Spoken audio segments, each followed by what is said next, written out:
qui aurait pensé une seconde qu'en dépathologisant la dysphorie de genre, on mettrait un bandeau noir sur une impossibilité réelle d'enfant tout petit pour faire croire que c'était une nouvelle norme. C'est-à-dire qu'un enfant qui, entre 2 et 4 ans, de manière tout à fait spontanée, va à la maison montrer qu'il est totalement incapable de se sentir dans le sexe dans lequel il est né.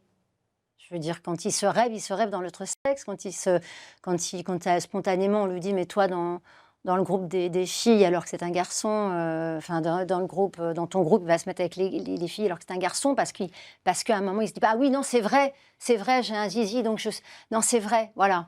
Mais ces enfants-là ont toujours existé. Ils sont très peu, ils sont très très peu, mais ils ont existé. À un moment, faire une loi en disant on dépathologise, ça veut dire qu'on dit on ne te regarde plus, tu n'existes plus, tu ne nous intéresses plus. Ton problème, non, c'est pas grave, non. Non, non, toi, c'est pas grave. Alors qu'eux, ils ont vraiment besoin de soins. Ils ont besoin de soins depuis tout petit. Ils ont besoin qu'on les aide à comprendre ce qui leur arrive. Ils ont besoin qu'on leur dise, ce qui se passe, c'est qu'il y a quelque chose qui fait que dans ton développement, eh bien, entre ce que tu as dans la tête et ce que tu portes dans ton corps, eh bien, ça ne fonctionne pas bien.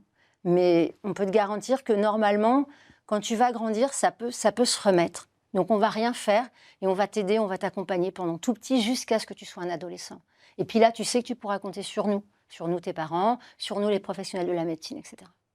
Et quand on dépathologise en 2009 ça, et cet enfant-là, on lui dit, écoute, tu grandis comme tu veux, les parents, vous faites comme vous voulez, c'est pas grave, de toute façon, tout le monde est d'accord. Mais c'est nier la souffrance de cet enfant.